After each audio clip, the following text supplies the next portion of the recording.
اس لیے کہ اللہ کے رسول علیہ السلام نے فرمایا جو تہجد پڑھے گا وہ بے حساب جنت میں جائے، انشاءاللہ اس کا حساب نہیں ہوگا. بہت بڑی سعادت ہے.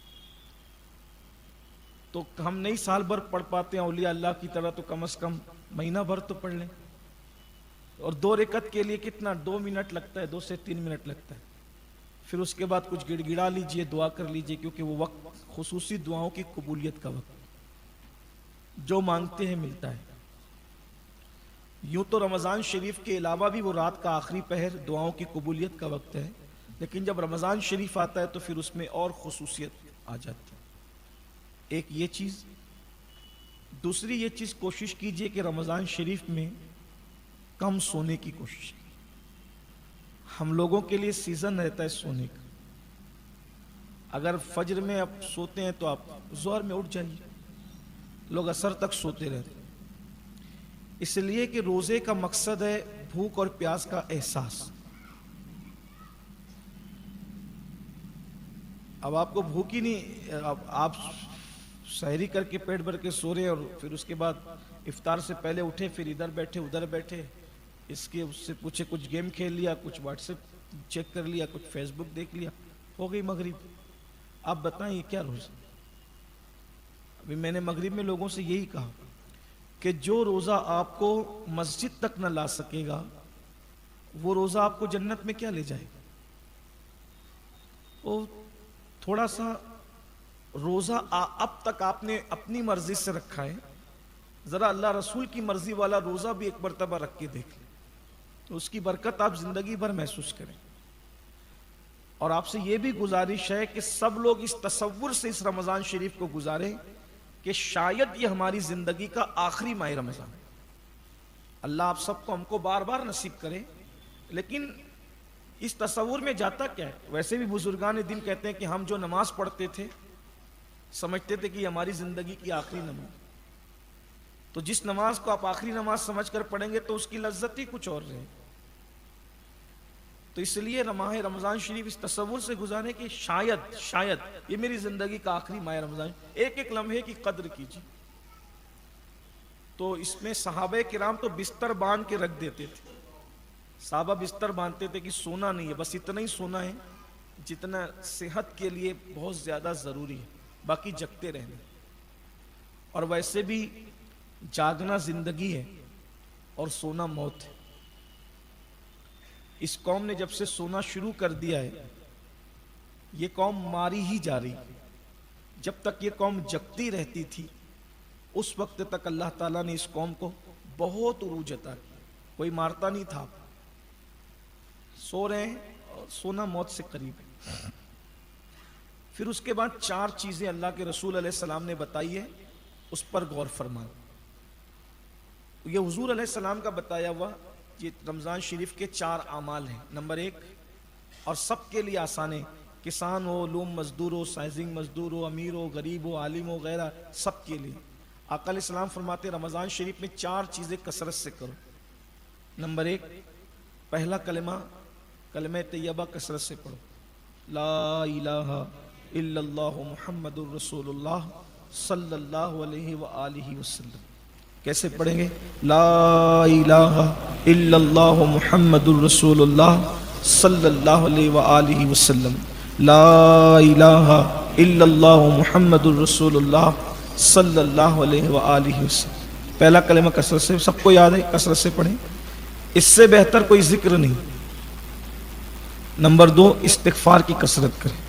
استغفر اللہ ربی من کل ذنب واتوب الیہ. یہ جو استغفار یاد ہو، بہت لمبا چوڑا نہ یاد ہو تو استغفر اللہ استغفر اللہ استغفر اللہ کرتے ہیں. یہ 2 عمل ہو گئے. پھر 2 عمل دعا سے تعلق رکھتے ہیں. فرمایا جنت کا سوال کرو. رمضان شریف میں کثرت سے جنت مانگو. اس میں تھوڑا عشق کی بات اور ایڈ کر لیں. جنت تو سب کی ضرورت ہے لیکن ساتھ میں عشق کی بات اور ایڈ کر لیں. جب اتنی بڑی بارگاہ سے مانگ رہے تو پھر کچھ بڑا مانگیں. حالانکہ جنت بھی بڑی چیز ہے لیکن جنت ہی نہ مانگیں بلکہ جنت میں حضور علیہ السلام کا ساتھ مانگیں. ان کے ساتھ جنت چاہیے، ان کے پڑوس میں، اور ملے گی. حضرت موسیٰ علیہ السلام نے جب پوچھا تھا وہ بڑھیا سے کہ یوسف علیہ السلام کا مزار کہاں ہے، تو بڑھیا نے کہا میں جانتی ہوں لیکن شرط ہے کہ آپ کے ساتھ جنت چاہیے، تو آپ نے فرمایا کہ تو جنت مانگ لے اتنا کافی ہے، میرے ساتھ جنت، نبی تو نبی ہے۔ تو جبریل تشریف ہے، کہا دے مانگتی ہے تو دے دیجیے، کیا جاتا ہے، اس کے کرم میں کمی کہاں ہے، وہ تو مانگتے تو دے دیں۔ تو جب بڑھیا مزار یوسف بتا کر حضرت موسیٰ کے ساتھ جنت میں جا سکتی ہے، تو اگر آپ ماہ رمضان شریف کی قدر کر کے رسول اللہ کے ساتھ چلے جائیں تو پھر کوئی بعید نہیں۔ تو حضور کے پڑوس میں مانگے، حضور کی بڑی بارگاہ ہے تو بڑی بات ہو۔ اور یوں بھی میں آپ سے گزارش کرتا ہوں، شاید میں نے پہلے بھی کہا تھا، اللہ کے یہاں ہمیشہ بڑی ہی مانگنا چاہیے، اس لیے کہ بارگاہ بڑی ہے، ہمیشہ وہاں سے بڑا مانگا کرو، بڑی چیز مانگا کرو، اور دینے والا یقین سے مانگا کرو، اس پہ یقین ہے تو پہلی چیز کلمہ طیبہ، دوسری چیز استغفار، تیسری چیز جنت کا سوال، اور وہ بھی رسول اللہ کے ساتھ ان کے پڑوس میں صلی اللہ علیہ وسلم، اور چوتھی چیز جہنم سے پناہ مانگنا۔ اس کا وہ دعا سن لیں، اللہم اجرنا من النار، کیا پڑھے، اللہم اجرنا من النار، رمضان پڑھتے رہیے، اس کا مطلب ہوتا ہے اللہ میں جہنم کی آگ سے تیری پناہ مانگتا ہوں۔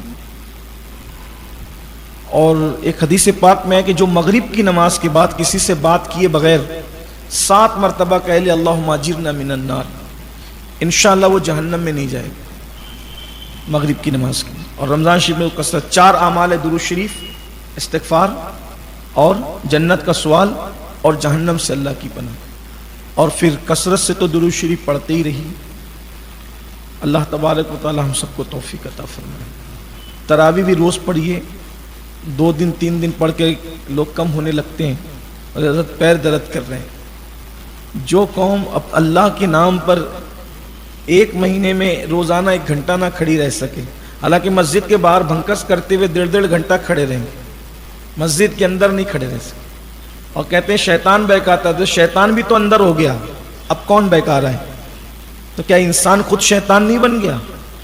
اللہ کی پناہ، اللہ رحم و کرم فرمائے۔ ایک بات پھر اس سلسلے میں اور سن لے تو درس شروع کروں، افطار کے وقت تو دعا کا خاص اہتمام کریں، کہ اس وقت جو دعا کی جاتی ہے اس پہ فرشتے آمین کہتے ہیں۔ اپنے گھر کے بال بچوں کو لے کر کے بیٹھیے، خود دعا کیجیے، اور جن کے گھر میں کیبل ہے تو پھر وہاں اسپیکر لگے ہوئے تو وہاں تو دعا ہوتی ہے، تو اسی میں آپ شامل ہو جائیے۔ جہاں نہیں ہے تو وہاں کم سے کم آپ خود دعا کا اہتمام کریں، جس لہجے میں چاہے کریں، جس انداز میں چاہے کریں، لیکن دعا کا اہتمام کریں۔ اللہ تعالیٰ توفیق عطا فرمائے۔ یہ درس شروع ہوتا ہے قرآن مقدس کا، آج آپ نے تقریباً 1.5 پارہ سماعت فرمایا، مختلف مضامین آئے ہیں۔ آغاز سورۃ الفاتحہ سے ہوتا ہے۔ سورہ فاتحہ، اس سورت کو سورہ فاتحہ اس لیے کہتے ہیں کہ اسی سے قرآن مقدس کا آغاز ہوتا ہے۔ اور آپ کو حیرت ہوگی، یہ سورت اتنی جامع ہے، تو ہر سورت کا کوئی جواب نہیں، لیکن اس سورت کی خصوصیت یہ ہے، توریت، انجیل اور زبور میں جتنے مضامین تھے وہ سب اللہ نے قرآن میں جمع کیے، اور قرآن کے جتنے مضامین تھے اللہ نے وہ سب سورۃ الفاتحہ میں جمع کر۔ اس سورت کے کئی نام ہیں، اس کو سورۃ الشفا بھی کہتے ہیں۔ پچھلے سالوں میں بہت تفصیل پہ اس پہ گفتگو بھی، لیکن آج میں اختصار سے تاکہ کچھ نئے مضامین پیش کر سکوں، اس کو سورۃ الشفا بھی کہتے ہیں۔ ڈاکٹروں نے جس بیماری کو لا علاج قرار دیا ہو، اگر روزانہ 41 مرتبہ اس سورت کو آپ دم کریں، انشاءاللہ شفا کے آثار ظاہر ہوں۔ اس کے پڑھنے کا طریقہ یہ ہے کہ بسم اللہ کی میم کو الحم کی لام میں ملائیں، بسم اللہ الرحمن الرحیم الحمدللہ رب العالمین، پھر اس کے بعد الرحمن الرحیم الرحمن الرحیم الرحمن الرحیم، اس کی تکرار کریں، اور پھر پوری سورت ویسی پڑھے جیسے پڑھتے ہیں۔ جب غیر المغضوب علیہم ولا الضالین پر پہنچے تو پھر 3 مرتبہ پڑھیں آمین آمین آمین، ایسے 41 بار پڑھیں، مریض پہ دم کریں، اسی کو پانی پہ دم کر دیں اور پلاتے رہیں دن بھر، انشاءاللہ اللہ کی کرم سے شفا کے آثار نظر آئیں۔ یہ صرف میں کتاب سے پڑھ کے نہیں کہہ رہا ہوں، یہ میرا خود کا اپنا تجربہ۔ کووڈ کے موقع پر بہت لوگوں نے مایوسی کا اظہار کیا، لیکن الحمدللہ جس کو دیا اس میں سے میں سمجھتا ہوں کہ تقریباً 90% لوگوں کو اللہ تعالیٰ نے جو ہے وہ شفا عطا فرمائی۔ آپ بھی اگر زندگی لکھی ہے تو آثار ظاہر۔ اس کو سورۃ الدعا بھی کہتے ہیں. یہ سورہ دعا بھی ہے. یعنی جب کبھی بہت شارٹ ٹائم میں اللہ سے کچھ بہت ڈھیر سارا مانگنا ہو. آج کل تو لوگوں کے پاس ٹائم ہی کم ہے نا. ٹائم آج کم ہے لوگوں کے پاس. علاج 1450 سال پہلے آ. بہت شارٹ ٹائم میں بہت زیادہ کچھ مانگنا ہے تو سورہ فاتحہ پڑھ لو دعا کی نیت سے. جو مانگو گے وہ بھی ملے گا, جو مانگنے سے رہ گیا وہ بھی ملے گا. اس لیے ہمارے یہاں بزرگ اہل سنت میں بزرگوں کی عادت ہے جب وہ دعا اینڈ کرتے ہیں سب کچھ مانگ کے تو کہتے ہیں الفاتحہ. یہ الفاتحہ کیوں کہتے ہیں؟ اس وقت تو سورہ فاتحہ پڑھنی ہوتی ہے آپ کو. اس وقت تو بھی لوگ اپنی اپنی شروع پڑھ جاتے. اللہ یہ دے دے وہ دے دے, تو سورہ فاتحہ پڑھو, وقت تو بچے تو پھر کچھ مانگو. الفاتحہ کے وقت اور پھر سورہ فاتحہ اس طرح پڑھا کرو جیسے ابھی بتایا گیا. بسم اللہ الرحمن الرحیم الحمد, اس طرح سے الرحمن. اس کو محبوب الہی سرکار فرماتے ہیں جو دل میں تمنا اللہ ہر تمنا پوری فرماتے. اس کو سبا مثانی بھی کہتے ہیں. اس میں اصل میں چونکہ 7 آیتیں ہیں اور یہ سورت 2 مرتبہ نازل ہوئی, پوری نازل. اس سورت کی خاصیت یہ کہ یہ مکی بھی ہے اور مدنی بھی, یعنی یہ ہجرت سے پہلے بھی نازل ہوئی ہے اور ہجرت کے بعد بھی. کیونکہ جو سورت مکی ہے وہ مدنی نہیں, جو مدنی ہے وہ مکی نہیں. لیکن اس سورت کی خصوصیت ہے یہ مکی بھی اور مدنی بھی. سبحان اللہ, بڑی برکتیں ہیں اس کی. اس کے مضامین یہ ہے کہ اللہ تبارک و تعالیٰ نے اس کا آغاز اپنی حمد سے فرمایا. اگر کسی نے الحمدللہ کہہ دیا, ایک بار کسی نے الحمدللہ کا مطلب اس نے اللہ کی خوبیاں بیان کی. اللہ تبارک و تعالیٰ کو اپنی خوبی کے حوالے سے الحمدللہ سے بڑھ کر کوئی اور کلمہ پسند ہی نہیں. سب سے زیادہ یہی پسند ہے, الحمدللہ. اور جس کی زندگی کے اندر الحمدللہ کہنا جو سیکھ جائے وہ زندگی کے مسائل سے ہمیشہ نکلتا ہی چلا جائے. آج کل ہم سے لوگ پوچھتے ہیں کہ کیسے ہو, تو کچھ کہتے ہیں میں بیمار چلوں. ٹھیک ہے, ڈاکٹر کو بتائیے بیمار ہو تو, پبلک کو بتانے میں کیا ہے.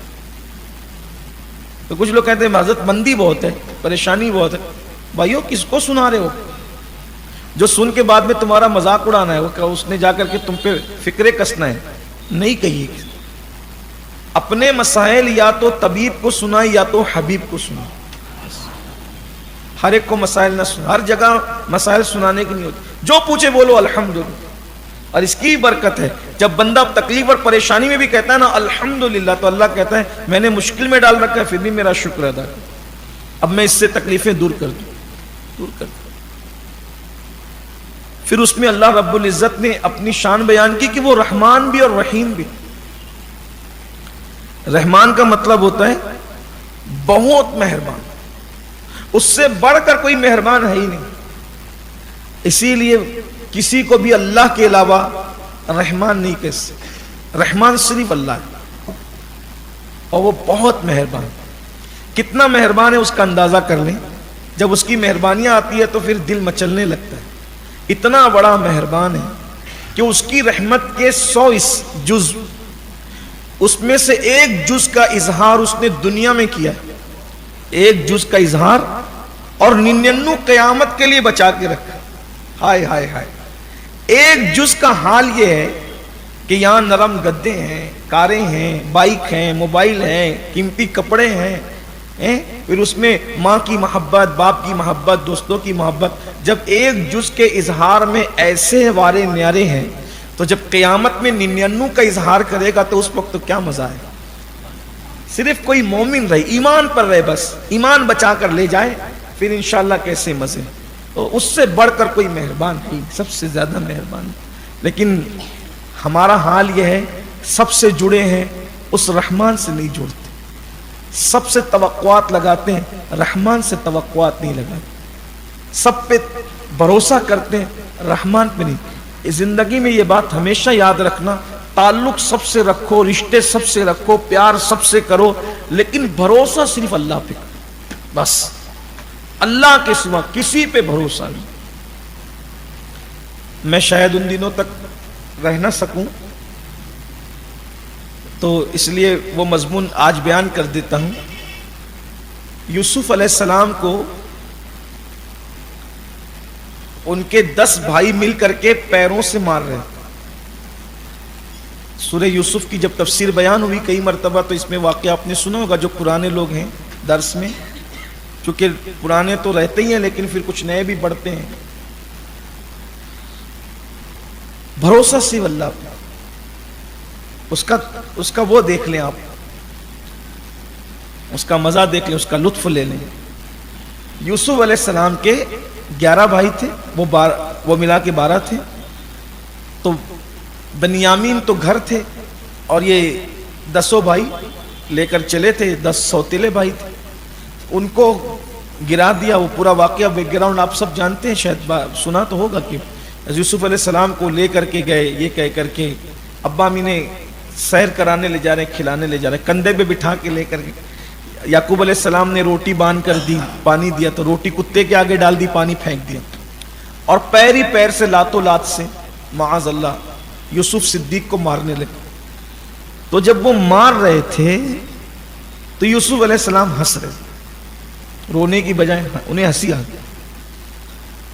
تو ایک کو غصہ ہے، اس نے کہا کہ کیوں ہنس رہا ہے؟ مار کھانے کے بعد بھی ہنستے ہیں. بولے ہنس اس لیے رہا ہوں کہ ایک دن سوچا تھا کہ میرے تو 10 بھائی، ہائے ہائے میرے تو 10 بھائی، اگر کوئی مجھ پہ حملہ کرے گا تو کیسا بچائیں گے؟ اسی لیے ہنس رہا ہوں. یار کی بھی شان ہے، اللہ کی شان ہے. میں نے اللہ پہ بھروسہ کرنے کی بجائے بھائیوں پہ بھروسہ کیا، بھائیوں کو دشمن بنا دیا اور ان سے مار کھلوایا جا رہا ہے. مجھے تو بھروسہ کس پہ کرنا تھا؟ یار. تو آج مجھے یہ سمجھ میں آ گیا کہ بھروسہ صرف یار پہ کرنا چاہیے. بس اتنا کہنا تھا، خدا نے ان کے دل میں رحم ڈالا. دیکھو آپ اپنی اولاد پر، اپنے دوستوں پر، اپنے احباب پر، اپنے یاروں پر، اپنے مریدوں پر، اپنے شاگرد، پیار سب سے کرو، بھروسہ صرف یار پر. اس کی وجہ ہے بھائی ہر بندہ تو ہر جگہ کام آ ہی نہیں سکتا نا. ہر جگہ کون کام آ سکتا؟ وہی کام آ سکتا.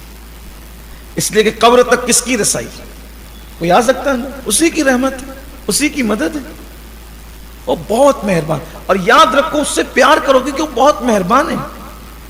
اس کی مہربانیوں کا اندازہ کرو بھائیو. اگر بیٹا راستے سے ہٹ جائے تو ماں باپ کہتے ہیں میرے گھر سے نکل جائے، اپنا دیکھتی کر لے، ادھر چلے جاؤ، ادھر نکالتے. بے شمار ماں باپ اولاد کو گھر سے نکالتے ہیں، لیکن وہ کتنا مہربان ہے. بندہ زنا کر رہا ہے، شراب پی رہا ہے، جوا کھیل رہا ہے، کیا کیا نہیں کر رہا ہے، ابھی تک اس نے روزی بند کی کس کی؟ سب کو دے رہا ہے. اس کی مہربانی ہے. لیکن بس یہی ہے کہ ہمیں اس سے جیسا پیار کرنا چاہیے. نہیں بڑی تفصیل ہو جائے گی. پھر اس کے بعد کہا کہ وہ رحیم بھی، رحمت والا ہے، وہ رحیم بھی. اچھا رحمان ایسا ہے کہ منکرین اسلام کو بھی پالے، جو اس کی عبادت نہیں کرتے نا اس کو بھی پالتا ہے. لیکن دنیا میں، آخرت میں پھر ان کے لیے کوئی رعایت نہیں. رحیم بھی ہے.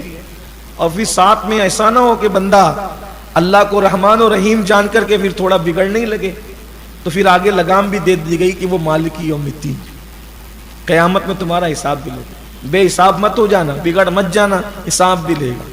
اور یاد رکھنا جب حساب لے گا تو پھر کسی کی رعایت نہیں کرے گا، ذرے ذرے کا حساب لے.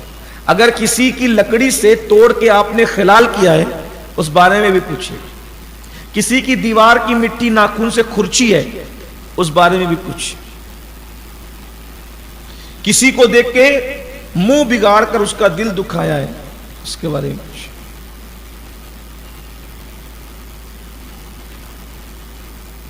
کسی کے بدن کے بارے میں کہا کہ اس کے بدن سے تو بدبو آتی ہے اس بارے میں پوچھے. حتیٰ کہ کسی کو گالی بھی دی ہے، پسو اور مچھر اور مکھی کو بھی گالی دی ہے اس بارے میں بھی پوچھے. آپ دیکھیں کتنا خوبصورت ہے ہمارا اور آپ کا مذہب. اس میں مکھی مچھر اور پسو کو بھی گالی دینے کی اجازت نہیں. جس مذہب میں مکھی مچھر اور پسو کو گالی دینے کی اجازت نہیں ہے اس مذہب کے ماننے والے اپنے بچوں کو ماں بہن کی گالی دیں. غور فرمائیں کس دین پر، کس مذہب پر. اپنی بیویوں کو ماں بہن کی گالی دیں. غور فرمائیں کدھر پسو اور کدھر شریک حیات. غور تو کریں. کچھ نادان تو ماں باپ کو بھی گالی دیں. لا الہ الا اللہ. پھر اس کے بعد اب مزید معاملہ آگے آ رہا ہے تو کہا کہ ہم تیری عبادت کرتے ہیں اور تجھی سے مدد طلب کرتے ہیں. عبادت صرف اللہ کی اور تجھی سے مدد مانگتے ہیں، تیری ہی مدد. یہاں پر کچھ لوگ ٹھوکر کھاتے ہیں، کہتے ہیں کہ جب اللہ ہی سے مدد مانگتے ہیں تو پھر اوروں کو مدد کے لیے کیوں پکارتے ہیں؟ تو ان سے یہ کہا جاتا ہے کہ عبادت تو اللہ کی کرتے ہیں مگر رخ کدھر ہوتا ہے؟ عبادت اللہ کی کرتے ہیں، رخ کدھر ہوتا ہے؟ سمت قبلہ کی طرف. ایسے ہی تو رخ قبلے کی طرف ہے عبادت اللہ کی. اگر کوئی کعبے کی عبادت کرے تو وہ بھی مشرک ہو جائے. کعبے کی بھی تو عبادت ہے، وہی تو غیر اللہ ہے. رخ ادھر ہے لیکن نیت کدھر کی ہے؟ کعبۃ اللہ کی کو تو سجدہ نہیں ہو رہا ہے نا، بلکہ سجدہ کس کو ہو رہا ہے؟ اللہ کو ہو رہا ہے لیکن رخ کدھر؟ کعبے کی طرف. تو رخ کعبے کی طرف ہے اور حقیقت میں عبادت کس کی ہے؟ اللہ کی. بلا تمثیل اگر کسی انسان سے مدد طلب کر رہے ہیں تو اس کو مؤثر حقیقی مان کر کے اس سے مدد نہیں مانگ رہے ہیں، بلکہ رخ ادھر ہے اور اصل مدد کرنے والا اللہ ہے اور اس نے اس کو ذریعہ بنایا. اللہ نے بندے کو ذریعہ، جیسے مرض کے وقت ڈاکٹر سے مدد لیتے ہیں، علم کے لیے استاد سے مدد لیتے ہیں، اسی طرح زندگی میں. اور جو بعد وصال بزرگان دین سے جو ہم مدد مانگتے ہیں تو یہ بھی کہ اللہ اگر اذن دے ان کو تو وہ روحانی طور پہ مدد کر سکتے ہیں.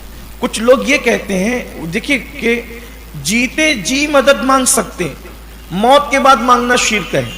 تو بھئی جو چیز شرک ہوتی ہے وہ جیتے جی بھی ہوتی، مرنے کے بعد بھی ہوتی. ایسا نہیں ہوتا کہ ایک چیز شرک کہیں ہو اور پھر کہیں ایمان بن جائے، ایسا نہیں ہوتا. تو وہ لوگوں یہاں ٹھوکا گئے نہیں جیتے جی لے سکتے ہیں مدد، مرنے کے بعد. تو مرنے کے بعد کا فلسفہ پھر کیا ہے؟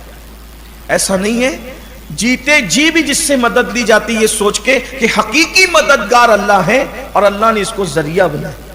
جیسے پالنے والا کون ہے؟ اللہ ہے.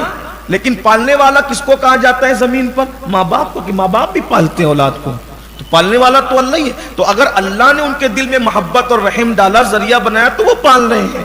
اگر اللہ تعالیٰ ان کے دل سے رحم اور محبت اور پیار نکال لیتا تو بہت سارے تو ایسے ہیں کہ جن کو اللہ نے آزمائش میں مبتلا کیا، پیدا ہوتے ہی کوئی چھوڑ کر دواخانے میں بھاگ گئے، پیدا ہوتے کوئی قبرستان میں پھینک کے بھاگ گئے، کوئی کچرے کی کنڈی میں پھینک کے بھاگ. ایسا بھی تو ہے. تو حقیقی مدد اللہ کی ہے، بندے ذریعہ بنتے ہیں، پھر چاہے وہ جسمانی طور پہ ذریعہ بنے چاہے روحانی طور پہ ذریعہ بنے. اس میں لوگ الجھتے ہیں اور پھر لڑتے لڑاتے رہتے ہیں. حالانکہ لوگوں کو سواد اعظم کی طرف اور 1400 سالہ ذخیرے کی طرف نظر رکھنا چاہیے کہ مدد طلب، اور صحابہ نے کی مدد طلب.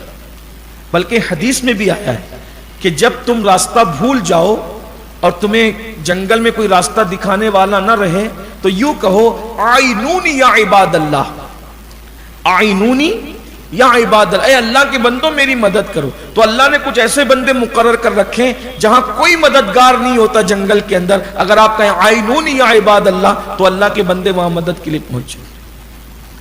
بلکہ ہم نے اپنے بزرگوں سے سنا ہے اور بہت مستند علماء اور بزرگوں سے سنا ہے. خود اجمیر معلیٰ میں ایسا ہے کہ اجمیر شریف میں اگر کوئی گم ہو جائے تو ہمارے بزرگوں نے فرمایا کہ سرکار غریب نواز کے خلیفہ اور مرید ہیں حضرت عبداللہ بیابانی، تو وہ اس کو منزل کی طرف پہنچا دیتے. یہ عبداللہ بیابانی وہی ہے جن کا دوسرا نام جے پال جوگی تھا. وہ ایمان لائے سرکار کے ہاتھ پر اور بزرگوں نے فرمایا کہ سرکار سے انہوں نے کہا کہ مجھے طویل حیات چاہیے، تو آپ کی دعا سے اللہ نے ان کو لمبی حیات عطا فرمائی. بہت سے واقعات ہیں ایسے. تو اللہ کے بندوں کو اللہ نے مدد کے لیے مقرر کیا. اب پھر آگے یہاں سے دعا سکھائی جا رہی ہے کہ دعا کیسے کرو. دعا کا طریقہ سکھایا جا رہا ہے کہ اللہ ہمیں سیدھے راستے پر قائم رکھ، سیدھے راستے پر چلا. اب سیدھے راستے پہ چلنے کی بات آئی تو پھر مسئلہ درپیش یہ ہوتا ہے انسان کے لیے کہ بھئی سیدھا راستہ کس کا، کون سا راستہ سیدھا ہو سکتا ہے. تو اس کو واضح کر دیا ان لوگوں کا راستہ جن پر تو نے احسان فرمایا، انعام فرمایا، اور ان کا راستہ مت چلا ہمیں جن پر تیرا غضب ہوا اور جو بھٹک گئے راستے سے گمراہ ہو گئے. یہ یہود اور نصارہ کی طرف اشارہ ہے، اور جن پہ احسان ہوا تو آگے بیان کیا ایک مقام پر انعم اللہ علیہم من النبیین والصدیقین والشہداء والصالحین، جن پر اللہ نے انعام کیا وہ انبیاء ہیں، صدیقین ہیں، شہداء اور اللہ کے نیک بندے اولیاء ہیں، ان کا راستہ۔ تو جب بھی کوئی کام کرو تو چیک کر لیا کرو کہ یہ کام کیا نبیوں نے کیا، کیا صدیقوں نے کیا، کیا شہیدوں نے کیا، کیا ولیوں نے کیا۔ اگر وہ کام ان لوگوں نے نہیں کیا اور آپ اس راستے پہ جا رہے ہیں تو سمجھ لو کہ آپ اچھا راستہ نہیں جا رہے۔ یہ سورت سب سے زیادہ پڑھی جاتی ہے دنیا میں، سورۃ الفاتحہ۔ اگر آپ فرض بھی پڑھتے ہیں، نفل بھی پڑھتے ہیں، سنتیں بھی پڑھتے ہیں، تو ایک دن میں مسلمان اس سورہ مبارکہ کو کم سے کم 40 بار پڑھتا ہے، ہر رکعت میں پڑھی جاتی ہے، اس سے زیادہ کوئی سورت نہیں پڑھی جاتی۔ اگر ہم سنتیں موقعہ، غیر موقعہ، نفل، فرض سب ملا کر کے پڑھیں تو روزانہ ہم 40 بار سورہ فاتحہ پڑھنے والے ہو جائیں، اور جب 40 بار روزانہ پڑھو تو اتنا اثر پیدا ہو جائے کہ جس کو سورہ فاتحہ پڑھ کے دم کر کے دے دو اس کو شفا ملے۔ پہلے ہوتا تھا ایسے، جب ہم لوگ شارٹ کٹ نہیں کرتے تھے، چند رکعتوں پہ اکتفا نہیں کرتے تھے، تو مسجد کے دروازے پہ مسلم غیر مسلم سب کھڑے رہتے، مغرب بعد بچوں کو لے کے۔ غیر مسلم کو بھی اتنا اعتماد تھا کہ نمازی نکل کے دم کرے گا تو میرا بچہ شفا یاب، اور ہو جاتے تھے لوگ۔ ابھی تو باہر نکلتے ہیں تو ٹوپی نکال کے جیب میں ڈالتے ہیں، اور ابھی مسجد میں نماز پڑھ رہا تھا، مسجد کے باہر نکلنے کے بعد اس کو تکنا شروع۔ تو اب کوئی نہیں کھڑا رہتا ہے باہر، اس لیے کہ نمازی غیر معتبر ہو، جس کی نماز اس کو خود کو فائدہ نہ پہنچائے وہ دوسروں کو کیا فائدہ پہنچائے۔ وہ نمازی تھے، اچھا وہ بہت پڑھے لکھے نہیں تھے، وہ جو بڑے بوڑھے جو مسجدوں کی کبوتری بن کے تھے نا ہمارے بچپن میں، آپ کے بچپن میں، وہ بہت پڑھے لکھے لوگ نہیں تھے۔ ابھی تو علم بہت آ گیا لوگوں کے پاس، لیکن یقین کمزور ہو گیا۔ علم بہت آ گیا، عمل کمزور ہو گیا، یہ سب ہو رہا ہے۔ یعنی انسان اپنے آپ کو سب کچھ سمجھتا ہے، اللہ رحم فرمائے۔ تو یہ سورہ فاتحہ کا مضمون پورا ہوتا ہے اختصار کے ساتھ۔ اس سورۃ البقرہ شروع ہے، یہ سب سے بڑی سورت ہے۔ یہ سورہ مبارکہ مدینہ منورہ میں نازل، مدنی ہے یہ، اور قرآن کی سب سے بڑی سورت ہے۔ بقرہ اس کا مطلب ہوتا ہے گائے، البقرہ گائے۔ اس میں اللہ تعالیٰ نے اصل میں جو سورتوں کے نام ہیں وہ اس کے مضمون پر رکھے جاتے ہیں۔ تو یہ جو سورہ ہے اس کے اندر اللہ نے گائے کا ایک واقعہ بیان فرمایا، اسی وجہ سے اس کا نام سورۃ البقرہ ہے۔ مضامین اس میں بہت سارے ہیں۔ قرآن مقدس کا تو یہی اعجاز ہے نا کہ قرآن 2-4 آیتوں کے بعد مضمون جب تبدیل کرتا ہے تو احساس بھی نہیں ہوتا اور پورا مضمون بدل جاتا ہے۔ جیسے کہ اس میں آغاز ہوا ہے الف لام میم سے سورۃ البقرہ کا، پھر اس کے بعد جو ہے وہ اللہ تبارک، یہ الف لام میم جو ہے اس کو حروف مقطعات کہتے ہیں، یعنی اس کا معنی ہے لیکن بیان نہیں کیا۔ یہ بھی شان ہے اللہ کی، یعنی یہ اللہ اور محبوب کے درمیان جو ہے ایک راز، اس کو حتمی طور پہ کوئی اس کا معنی بیان نہیں کر سکتا۔ پھر قرآن مقدس کی شان بیان کی گئی کہ یہ وہ کتاب ہے جس میں شک کی گنجائش نہیں، اور پھر کہا گیا کہ یہ متقیوں کے لیے ہدایت، یہ سب کو ہدایت نہ دے گی، اس سے جو فائدہ پہنچے گا وہ اہل تقوی کو، متقین کو پہنچے گا۔ تو کہا متقی کون لوگ ہیں؟ تو کہا کہ جو غیب پر ایمان لاتے۔ اب غیب کیا چیز ہے؟ آخرت غیب ہے، قبر میں عذاب ہوگا یہ غیب ہے، اللہ پاک تو غیب الغیب ہے، تو اللہ کے رسول نے جو غیب کی خبریں دی ہیں وہ اس پہ ایمان لاتے۔ اور یاد رکھنا آج کل یہ بہت خاص بات آپ سے کہہ دوں، غیب کے معاملے کو لے کے مسلمانوں کا عقیدہ بہت کمزور ہو رہا ہے۔ جیسے ان کو اپنی نگاہوں پر یقین، اللہ کے رسول کے فرمان کے معاملے میں وہ ڈاماڈول ہو رہے۔ مثلا ہم لوگ قبرستان میں قبر کھودتے ہیں، کتنی رہتی ہے؟ وہ 2 گز رہتی ہے، لیکن وہ دیکھنے کو 2 گز ہے، مگر غیب داں نے یہ بتایا، اللہ کے رسول علیہ السلام نے بتایا کہ مومن کی قبر تا حد نگاہ جہاں تک نظر جاتی ہے کشادہ ہوتی ہے. پھر اس میں باغ لگ جاتے ہیں، یعنی کوئی وقت نہیں لگتا باغ، اس میں باغ ہو، کھیتی ہے، ہریالی ہے، اور ٹھنڈی ٹھنڈی جنت کی ہوائیں چلتی ہے، اور پھر مومن اس میں سیر کرتا ہے. لوگ سمجھ رہے کہ کتنی چھوٹی سی قبر ہے، وہ چھوٹی سی نہیں ہے، وہ تا حد نگاہ جنت کی کیاریوں میں سے کیاری، جنت کے باغوں میں سے ایک باغ. تو اس معاملے میں لوگوں کو بہت تردد ہے جلدی. اچھا آپ دیکھتے ہوں گے کہ کچھ ہڈیاں ملتی ہے، کبھی کبھی کچھ بھی نہیں ملتا، بولے یہ تو ختم ہو گیا. کیا ہے؟ یاد رکھنا، قدرت جب آپ کا چہرہ آپ کی نگاہ سے چھپا سکتی ہے تو اگر قدرت قبر کو آپ سے چھپا لے تو کون سی بڑی بات. دنیا میں کون انسان ہے جس نے اپنا چہرہ بغیر کسی سبب کے دیکھا؟ اپنا چہرہ نظر آتا ہے، دیکھ لو. کوئی اپنے آپ کو دیکھ پا رہا ہے؟ بڑا گھمنڈ اپنی آنکھوں کی بینائی پر. انسان جب تو اپنا آپ نہیں دیکھ سکتا تو خدا کا راز کیا دے سکتا؟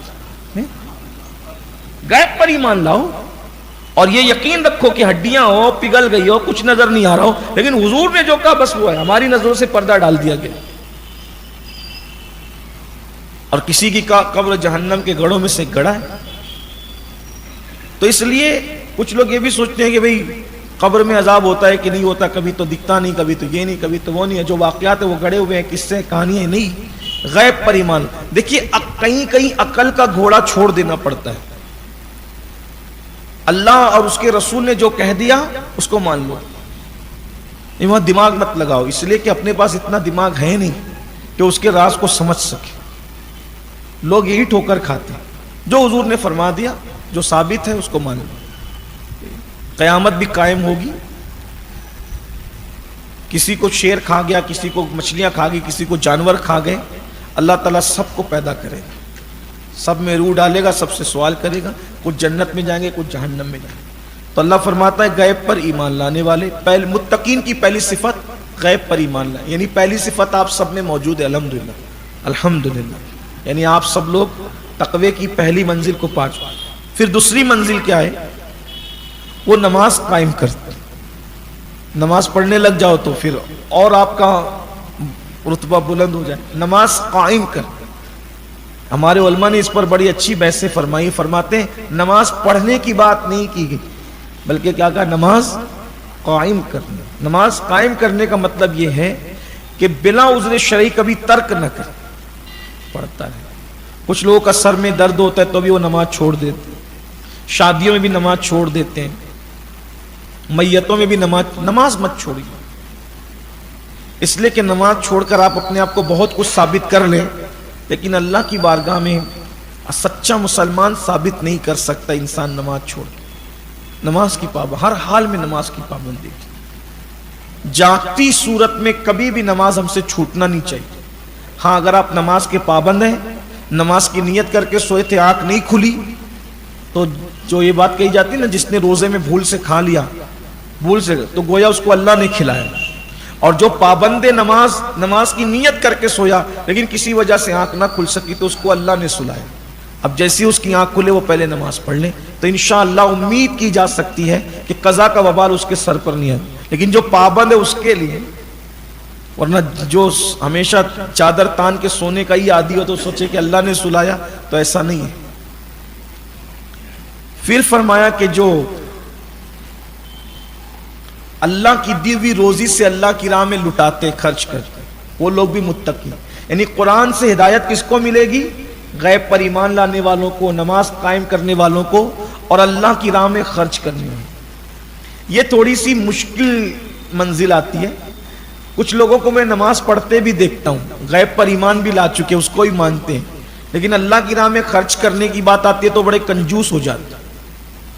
بچوں کو بازار لے جائیں گے تو جیب بھی بھر کے لے جائیں گے، ساتھ میں ATM بھی لے کر جائیں گے، کریڈٹ کارڈ بھی ساتھ میں لے جائیں گے تاکہ جو دلا سکے دلا دیں. اور جب اللہ کی بات آئے گی تو جمعہ کے دن مسجد میں ٹٹولتے ہیں کہ پھٹی ہوئی نوٹ جو کہیں نہیں چلتی وہ نکالیں. کس کے لیے؟ اللہ کی بارگاہ، اللہ کے نام پہ دے رہے. ابھی رمضان شریف آیا نا، جو کھانے سے بچ جائے گا وہ فقیروں میں بانٹا جائے گا. کس کے نام پہ؟ اللہ کے نام پہ. اللہ کے نام پہ جھوٹا کھلایا جا رہا ہے، اللہ کے نام پہ پھٹا بانٹا جا رہا ہے. ابھی کچھ لوگ ہمارے شہر کے لوگ زکوٰۃ بانٹیں گے، تو کپڑے کی دکان پہ جا کے بولیں گے جو سب میں سستے والا ہے ذرا وہ نکالنا، زکوٰۃ میں بانٹنا۔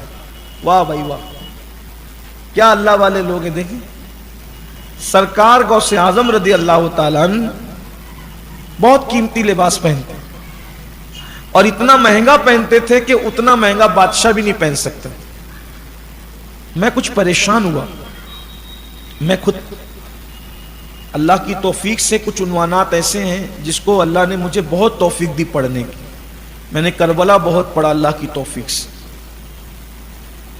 حضور کی سیرت بھی ایسی کوشش کی پڑھنے کی، سرکار غوث اعظم کی زندگی بھی ایسی پڑھی، بلکہ کچھ عنوانات ہیں جس کو پڑھنا میرا شوق ہے، سیزن ہو نہیں ہو پڑھتا رہتا ہوں اس عنوان۔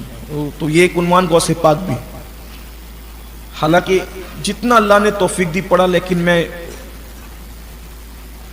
ان کو نہیں پہچان نہیں سکا، ان کو سمجھ نہیں سکا، اب وہ سمجھ میں آنے والی ہستی بھی نہیں۔ غوث پاک خود فرماتے ہیں کہ میں اللہ کے رازوں میں سے ایک راز ہوں۔ کچھ لوگوں کو یہ لگتا ہے کہ میں مبالغے سے کام لیتا ہوں، واللہ میں مبالغے سے کام نہیں دیتا۔ جن کو ان کی معرفت نصیب ہو جائے اس کو سمجھ میں آئے گا کہ غوث اعظم ہے۔ بہرحال یہاں تو بڑے بڑے جو ہے وہ تھکے ہیں، کون ان کو پا سکتا ہے۔ تو میں پریشان ہوا کہ ولی ہو کر اور پھر ولیوں کا سردار ہو کر اتنا مہنگا کیوں پہنا، اب وہ بھی روز، آج پہنا اتار دیا، آج پہنا دوسرے دن نہیں پہنا اس کو، یعنی دن بھر پہنا، اب اگلے دن پھر نیا، اور وہ بھی اتنا ہی مہنگا۔ کچھ لوگوں کو اعتراض بھی تھا، جو اعتراض کرتا تھا وہ پریشان ہو جاتا تھا۔ ایک تو ایک مرتبہ تو دکان والے ہی پریشان ہو گئے، دکان پہ خریدنے کے لیے گئے تو بولا سب سے مہنگا کپڑا کون سا ہے، تو یہ ہے، کس کو چاہیے، بولے غوث پاک کو چاہیے۔ یہ ولی لوگ بھی اتنا مہنگا پہنتے ہیں، جیسے آج کل بھی کچھ لوگوں کا پیٹ دکھتا ہے، مولوی کیوں مہنگا پہنتے ہیں؟ ان کو تو چاہیے کہ مولوی بیچارہ 72 پیون والا پہنے تو ان کی مرادیں پوری۔ جو قوم اپنے امام کے بدن پہ اچھا لباس نہ دیکھ سکے اس کو اچھے دن کیسے آ سکتے؟ بڑا عجیب حال ہے، اللہ رحم فرمائے۔ تو وہ اس نے اتنے بڑے ولی کو کیا ضرورت ہے اتنا مہنگا پہننے کی، بس اتنا اس نے کہا، اور اس کے پیر میں جب وہ ایک کھٹی گھس گئی، نکلتی نہیں تھی، تڑپتا تھا۔ تو غوث پاک تک بات پہنچی تھی کہ وہ کہتا ہے کہ اس طرح کی بات ہے، اس سے توبہ کرے، توبہ کیا تو تکلیف دور ہوگی۔ تو واللہ میں تو مرشد کے لیے اس لیے پریشان نہیں ہوا کہ انہوں نے معاذ اللہ غلط کیا ہے، کہ یہ نہیں، مجھے یہ تھا کہ اس میں راز کیا، پریشانی یہ تھی کہ اس میں راز کیا ہے۔